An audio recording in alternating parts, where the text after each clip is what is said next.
კულტურისა და ძეგლთა დაცვის მინისტრის მოადგილე მანანა ბერიკაშვილი ლონდონში ჩელსის თეატრში რეჟისორ გიორგი შალუტაშვილის სპექტაკლს სათამაშო პისტოლეტი დაესწრო. სპექტაკლი თამარ ბართაიას პიესის მიხედვით დაიდგა. ქართველმა მსახიობებმა ლონდონის ჩელსის თეატრში სპექტაკლი სამჯერ ითამაშეს. მანანა ბერიკაშვილი დრამატურგ ლაშა ბუღაძის პიესის პრეზიდენტის სტუმრად მოვიდა სპექტაკლის პრემიერასაც ესწრებოდა. ვიზიტის ფარგლებში მანანა ბერიკაშვილი თეატრალურ სასწავლებლებს გოლდსმითის უნივერსიტეტსა და დრამატული ხელოვნების სამეფო აკადემიას ეწვია. შედეგად ურთიერთგაცვლითი და თანამშრომლობითი პროგრამების განხორციელება დაიგეგმა.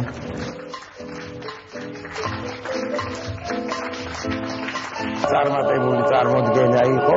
მე მიხარია რომ ინგლისელები ეხლა ქართულ მრავალჟანრს მღერიან და ქართული სიმღერა ძალიან შეიყვარეს ინგლისში. ჩვენ აუცილებლად უნდა გავაცნოთ ჩვენი ქვეყანა და ჩვენი კულტურა ევროპასთან მთელ მსოფლიოს. და ეს არის საწინდარი იმისი, რომ ჩვენ ვიმედოვნებთ, რომ აუცილებლად გაიხსნება ქართული სახლები ევროპის სხვადასხვა ქალაქებში და განსაკუთრებით ინგლისში, ევროპის ლონდონში. ჩვენ ესე ვაპირებთ, რომ ქართულად და ინგლისურად გვეთამაშა სპექტაკლები, მაგრამ იმის გამო, რომ უმრავლესობა მაინც ქართველი მაყურებელია, იმიტომ დიასპორის წარმომადგენლები არიან და მათთვის ქართული სიტყვის გაგონება ძალზე მნიშვნელოვანია, მაინც გადაწყდა და სხვა შორის ინგლისელები დაგვეთანხმდნენ ამაში, საოცრად დელიკატური და ღირსეული ხალხია და მათთვის ეს გასაგები აღმოჩნდა.